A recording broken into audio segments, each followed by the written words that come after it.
Okay, welcome back to the deep dive. Get ready, because we've got quite a stack of sources here. We're talking articles, research notes, all sorts. And they show the world of AI has just been, well, absolutely buzzing lately. It really has. It feels like a whole year's worth of developments crammed into just the last little while. The speed is something else. Exactly. Feels like that sometimes. Mhm. So our mission today, yours and mine, is to try and cut through some of that noise. We're going to deep dive into all this material, pull out the really important bits, the key insights, and help you get a handle on the latest shifts. Yeah, what's actually shaping the AI landscape right now? Right. And we've got, everything. New chips challenging the big players, Yeah. platform updates, brand new lawsuits, some unexpected applications. Yeah. I even saw something about AI helping make babies. Seriously. It really paints a picture, doesn't it? You see the incredible innovation, but you also see the technology immediately bumping up against real-world stuff, legal hurdles, ethical questions, even just the basic infrastructure. Totally. It's not just about the tech specs anymore, is it? It's the real-world impact. So, okay, let's jump in. First up, the engine room, the hardware. Our sources are pointing to some really interesting moves, especially for, well, the current king of the hill. Yeah, what's fascinating here is you can really see a significant challenge building against NVIDIA's dominance. You know, they've held that top spot for a while in AI chips, and the material highlights AMD making a very strong strategic play. They're really coming out swinging. We saw AMD launch their new Instinct MI400 series chips. And the key thing, it seems, is they're aiming these straight at data centers. Yeah, the big installations. Exactly. Trying to carve out a piece of what some sources are projecting could be a, wait for it, $500 billion market for these chips. A trillion. That's enormous. And they're not doing it quietly either. The reports mention getting some key endorsements already, including from, a major player like OpenAI. Oh, Yeah, that signals they're not just like building the hardware and hoping someone buys it. They're building the ecosystem, getting buy-in from the labs that are actually pushing the AI boundaries. and it looks like they're thinking longer term, too. The plan involves annual upgrades, I saw. MI450 is next. That's right. MI450 series is on the horizon. Talk of massive memory upgrades there. The core idea seems to be offering solutions that are potentially, more efficient, maybe more cost-effective alternatives to what NVIDIA offers. And going after the big fish, right? Tesla, Meta, Microsoft were mentioned. Yes, exactly. Companies that need absolutely vast amounts of computing power for their AI stuff. So yeah, this isn't about some niche market. It's about challenging for the top-tier clients. And to really go head-to-head, they launched that Helios AI server, too. Right, the Helios server, that's a direct move to compete on integrated solutions, not just selling the chips themselves, offering the whole package. And maybe the most telling detail, OpenAI CEO Sam Altman actually praising AMD chips. Yeah, that praise was specifically noted. And the collaboration seems to be getting deeper. Reports indicate AMD is actually teaming up directly with OpenAI to develop those next-gen MI450 GPUs. Oh. And the goal, apparently explicitly stated, is to surpass what NVIDIA can currently do. So it's not just AMD hoping OpenAI uses their stuff. It's like a deep partnership to build the next big thing. Right. That really changes the dynamic, doesn't it? It makes it a much higher stakes strategic game. For sure. Absolutely. And, while NVIDIA is facing this, the material also points out they're not just sitting idle. Right. What are they up to? Well, one interesting note was about CrowdStrike and NVIDIA partnering up, specifically to safeguard large language models. Security. Exactly. It highlights that as the hardware gets more powerful, securing the actual AI models running on it becomes, critical. It connects that hardware race correctly to the growing need for really robust AI security. Okay, interesting. So let's shift gears a bit from the silicon, the metal, to the actual, the software side, the AI platforms, the tools we might actually interact with. They're evolving like crazy, too. What are the key updates popping up in our sources there? Yeah, this part of the material is just jam-packed. You see really rapid feature development, shifting strategies from all the major players. We've got significant updates from OpenAI, Google, and interestingly, Apple is sort of carving out its own path here. Okay, let's start with OpenAI then. They seem to be everywhere in these reports. The latest ChatGPT updates, it sounds like they're trying to make it more of an all-in-one tool. Voice mode, better memory, project management stuff, more file uploads. Definitely seems like they're pushing to integrate it deeper into, daily workflows. And there's the new O3 Pro model mentioned too. Right, better reason. Better reasoning, supposedly. And a notable detail is reduced API prices tied to it, though right now that seems to be just for premium users. But it shows a strategy, right? Increase the power, but also tweak the economics. And infrastructure, they're branching out beyond just Microsoft. Yes, that was a key point. Moving beyond that sort of historical, almost exclusive reliance on Microsoft Azure, now working with Google Cloud and CoreWeave as well. Why the change? Just demand. Seems like it's a direct result of just the surging demand for computing power. You need it to train and run these huge models like that Stargate project that mentioned. It just underscores the massive scale required. And the cloud providers must be fighting hard for that business. Oh, absolutely. Intense competition to capture all that AI workload. And OpenAI is also keeping its data sources varied, continuing with Scale AI for data labeling, but also working with others, even competitors like Meta on some things. Right, because good data is still king. High-quality labeled data is absolutely essential for making the models better. And all this growth, this expansion, it's reflected in their financial targets. Yeah. OpenAI is reportedly shooting for a $40 billion valuation. Wow. $40 billion. That's, puts the ambition in perspective. It's a staggering number, even for tech. And speaking of scale, did you see that wild story about the Ghibli meme thing? Apparently, using their image generator for that went so viral, it pulled in 1 million new ChatGPT users in under an hour. I saw that. It's such a powerful illustration of how quickly consumer AI adoption can just explode, sometimes out of nowhere. Reports said it even forced them to throttle some features because the servers just couldn't keep up. Crazy. A good problem to have, maybe, but still. Yeah. Shows the scaling challenges. Definitely. A vivid example of how fast things can overwhelm capacity with generative AI. Okay, so what about Google? What are we seeing from them in the sources? Google's definitely innovating, particularly around search and productivity, it seems. The sources mentioned they're piloting audio overviews in search results. Audio overview, so like it reads the summary to you. Kind of, yeah. AI-driven conversational summaries, powered by their Gemini models. The idea is you can quickly listen to get the gist of the search results. Huh. That feels like a potentially big change to just, basic searching. Right. And what about productivity? Like in Workspace? Absolutely. Gemini updates for Workspace are rolling out. Things like instant summaries, getting suggestions from PDFs or Google Forms. They're planning to roll this out in over 20 languages soon. The clear aim is boosting productivity for people already in that Google ecosystem. And they're partnering with Databricks too. Yes, that partnership's about integrating Gemini models right into the Databricks platform. The goal there is helping enterprises build and deploy secure AI apps using their own data.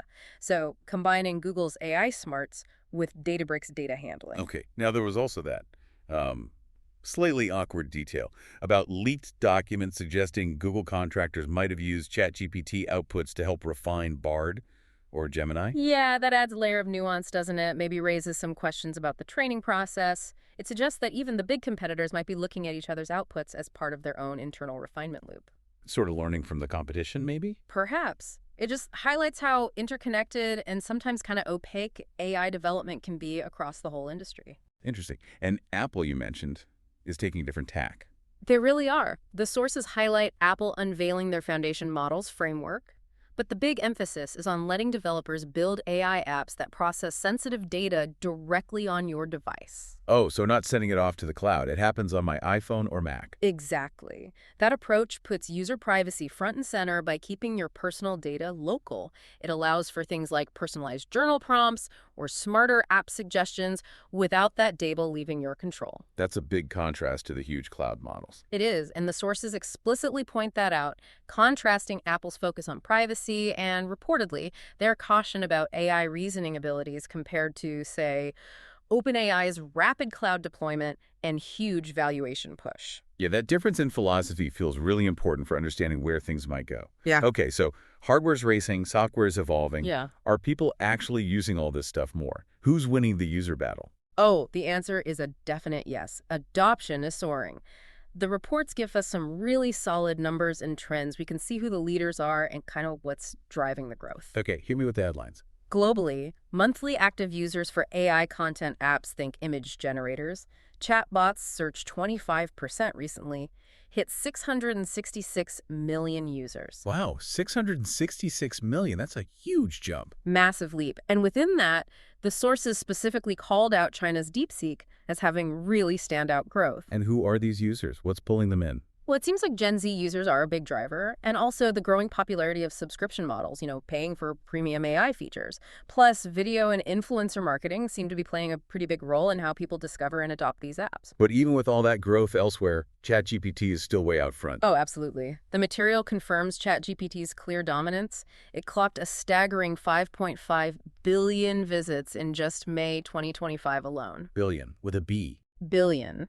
And they boast 500 million weekly active users. Its sheer scale is just, well, it's undeniably reshaping the digital landscape, how people find info, create things. And competitors like Google's Gemini, Anthropic's Claude, they're mentioned, but the report suggests they're kind of struggling to keep pace in terms of just raw user numbers. That's what the data in these sources seems to indicate, yeah.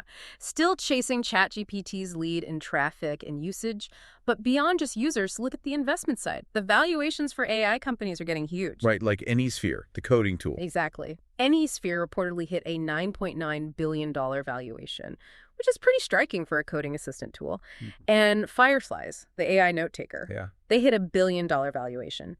Boosted by a partnership with Perplexity, the AI search engine, these numbers really highlight investor confidence, especially in AI tools that boost productivity for professionals. And AI is changing marketing too, I saw. Right. Platforms like Allison.ai got mentioned. They're changing how app campaigns are run, basically using AI to crunch vast amounts of data to figure out exactly what makes ads work, what creatives resonate, what drives performance. So it's not just generating stuff, it's optimizing complex business things too. Precisely. Moving beyond content generation into process optimization. Okay, but now let's talk about the flip side. Yeah. All this power, all this adoption. With great power comes apparently a lot of lawsuits and privacy headaches. Our sources are definitely highlighting some major legal fights and some pretty big ethical red flags. Yeah, this section really drills down on that crucial question. How do our existing laws, our societal norms, cope with AI advancing this fast? You can see the legal system and the companies themselves really grappling with the consequences. The copyright lawsuits sound like they could be real game changers. Tell us about the one involving Midjourney. Okay, this is a big one. You've got major entertainment giants, Disney and NBC Universal, also called Universal Studios, in some notes, filing a pretty significant lawsuit against Midjourney, the AI image generator. And what's the core accusation? Primarily, they're accusing Midjourney of using and distributing their copyrighted characters without any permission, and crucially, enabling users to easily generate new unauthorized images featuring these famous characters. They literally called Midjourney a limitless source of plagiarism. Wow, that's strong language. Sounds like it could have huge ripple effects. Exactly. The reports emphasize everyone's watching this case closely. It could potentially set major legal precedent for how copyright law applies to AI. The outcome could seriously impact creators, businesses, definitely the entertainment and music industries, basically anyone dealing with creative content in the AI era. Okay, so copyright's one battleground. But there are also big privacy and misuse concerns popping up. Meta's AI seems to be involved there. Yes, the Meta AI app reportedly caused some significant privacy worries. Apparently, users were unknowingly sharing sensitive questions, even personal info publicly. Private conversations might have been exposed. Yikes. That is not good. Not good at all. It led experts quoted in the sources to basically plead with users to check and lock down their privacy settings. And Meta itself is facing, renewed scrutiny over how they handle user data, especially as they push AI deeper into Facebook, Instagram, etc. And Meta's also taking legal action against some AI apps, but for totally different reasons. Correct. That's the other side. Meta is highlighted for cracking down hard on those so-called nudify AI apps. Oh, the ones that digitally undress people. Exactly, like one called Crush AI. These apps use AI to manipulate photos, often horrifically targeting minors. Meta's filed a lawsuit in Hong Kong and is boosting its detection tech to fight this. That points to just a truly awful potential misuse of this tech. Absolutely chilling. And this action really underscores the urgent need for strong safeguards against this kind of exploitative image manipulation. It fuels the whole debate about responsible AI use and highlights these mounting ethical and privacy concerns that, frankly, the industry and regulators are scrambling to deal with. It's clear AI isn't just changing work or creativity. It's cropping up in some really unexpected but also really impactful places, according to these sources. Exactly. The material shows AI reaching into fields like defense and healthcare, which maybe isn't shocking, but also into things like toys. It just shows how broad the potential transformation is across so many sectors. Okay, let's start with defense. We saw mentions of big tech names involved. Yes, reports indicate execs from companies like Meta, OpenAI, Palantir, they're collaborating with the U.S. Army. The stated goal is to speed up AI integration into military operations. It signals, a deepening tie between Silicon Valley and the defense world for national security. Okay, defense partnerships, maybe not totally surprising, but toys. That definitely caught my eye. This is where it gets really interesting, right? And shows just how wide AI's influence is becoming. The Mattel Barbie and all that is partnering with OpenAI. Mattel and OpenAI, what on earth are they making? An AI Barbie? That's exactly what's mentioned, an interactive Barbie. Their goal is to use advanced AI to create more engaging, educational, sort of personalized play experiences, bridging sophisticated language processing right into the playroom. Wow. The sources do emphasize that child safety and privacy are supposed to be core priorities. But yeah, it's being called a major shift, potentially a whole new era for toys. An AI Barbie that can hold a real conversation. That's kind of mind-blowing. Yeah. Okay, and healthcare. Some pretty amazing breakthroughs mentioned there, too. Really significant ones. MIT and a biotech company called Recursion debuted an AI tool, Boltz-2. It predicts how proteins fold and how molecules bind together, but with speed and accuracy that apparently rivals the old, much slower methods. So faster drug discovery. Potentially, yeah. Could dramatically speed up the pace and efficiency of finding new medicines. That's the hope. Huge potential. And there was an even more immediate sort of human story. Yes, Columbia University pioneered an AI system for finding viable sperm. It's called STAR. And the reports detail a specific case where this system helped a couple conceive after 18 years of infertility issues. Oh, wow. That's incredible. It's described as a major leap for reproductive medicine, just a powerful illustration of AI solving really tough human problems in healthcare. That really is amazing. A direct, life-changing application. But it sounds like doctors who are using AI are facing some hurdles. They are. The sources note that while over half of U.S. doctors are apparently using AI now, maybe for diagnostics or admin, many feel kind of unprepared for the risks involved. They're looking for clearer guidelines. Concerns about accountability, trust. Exactly. Accountability, trusting the AI's output, and of course, data security in such a sensitive area like healthcare. These are still big hurdles. And speaking of security, Datadog launched some tools. Right. Datadog specifically launched tools to help organizations secure their AI workloads. It reflects this growing understanding that AI systems, especially handling sensitive data like in healthcare or finance, need their own dedicated security measures, protecting the models, protecting the data. Okay, what about travel? Is AI impacting that industry? Yeah, in a negative way, unfortunately. The reports highlight Booking.com, warning about a sharp rise in really sophisticated AI-powered scams since 2022. Scams. How? Criminals are using AI to create super convincing phishing emails and messages targeting hotels, travel platforms, and tourists. They're getting much better at looking legitimate. It puts customer data at risk, and it means businesses and travelers really need to boost their cybersecurity game and just be more vigilant. Makes sense. AI making the bad guys more convincing. Ugh. Okay, on a brighter note for creators, some good news about image generation access. Yes, Stable Diffusion 3.5, the latest version, apparently lowered its VRAM requirement, that's video memory on your graphics card, by 40%. Why does that matter? It means people with more standard mainstream graphics cards, like many gamers have, can now run these advanced AI image models locally on their own computers. It just broadens access significantly for individual artists or hobbyists who don't have super high-end gear or cloud budgets. Making powerful tools more democratic in a way. And finally, weather forecasting. Potential public safety impact there. Right. Google's collaborating with U.S. meteorological experts. They're deploying AI models specifically aimed at making hurricane predictions more accurate and more timely. The hope is, obviously, better public safety, maybe even transforming disaster response. Okay, so bringing this all together, zooming out a bit, the actual infrastructure all this AI runs on seems absolutely critical. And the industry itself, well, feels like it's going through some major shifts and debates. Yeah, this final theme in the sources really pulls back the curtain on the underlying dependencies, right? And the complex, sometimes tense relationships between the big tech players. It highlights how all these advancements rely on foundational systems, and when those systems wobble, the impact is huge. Like that Google Cloud outage that was mentioned. Exactly. The material detailed that outage on June 12th. Took down huge services, Gmail, OpenAI itself, Spotify, Shopify, Discord across multiple continents for hours. That one event really hammers home how dependent we all are globally on just a handful of these giant cloud providers, doesn't it? It absolutely does. Starkly highlights that reliance on centralized ecosystems. And it, renews those calls for thinking about building a more resilient internet. It really exposes a fundamental vulnerability when so much relies on so few. And there's also this bigger, maybe a more worrying debate about generative AI's impact on the open web itself. Yeah, this is a critical discussion flagged in the reports.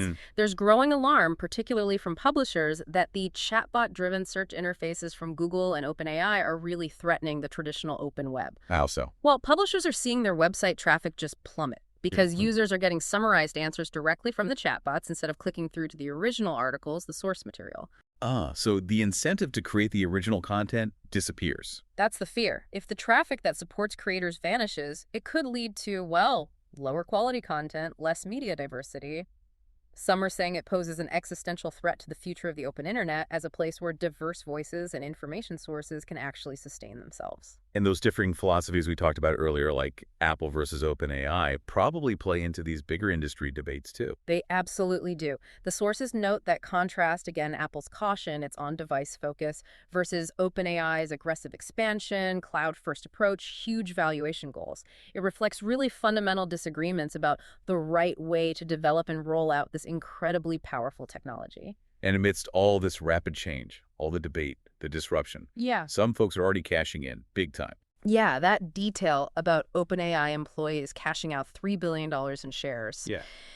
It's a pretty clear sign of the soaring valuations and the massive financial rewards being generated in this AI boom. It puts a very real number on the perceived value, even while a lot of the applications are still pretty early stage. Wow. Okay. So from the nitty-gritty of silicon chip wars and user privacy scares, all the way up to these huge debates about the internet's future and global infrastructure, plus everything in between, AI Barbies, drug discovery leaps, helping people have kids, it is just abundantly clear the world of AI is not hitting the brakes. Not even close. Indeed. I mean, the range of sources we just walked through paints this picture of truly breakneck innovation happening right alongside really significant, complex challenges. Challenges touching on privacy, security, copyright, even the basic structure of our digital world. It really makes you stop and think about how quickly this tech is weaving itself into almost every part of our lives, sometimes in ways we don't even realize at first. It really does. We've seen some compelling examples of AI solving incredible life-changing problems, but just as clearly, we've seen how quickly it can create new problems that demand constant vigilance, careful thought, and proactive solutions from everybody: developers, companies, users, policymakers. So I guess this leads us with a big question for you listening right now. As AI gets more and more embedded in everything, how we search, how kids play, critical infrastructure, even healthcare choices, how do you think we as a society strike that balance between the undeniable potential benefits we've seen and this growing need for strong safeguards, clear ethical lines, actual rules? What stands out most to you from all this as the most important thing we need to get right? It's definitely a question that needs ongoing thought and discussion. No easy answers. Absolutely not. Well, thank you for joining us for this deep dive into the whirlwind that is AI news right now. Always fascinating to explore these developments with you. And thank you for listening. We'll catch you on the next one.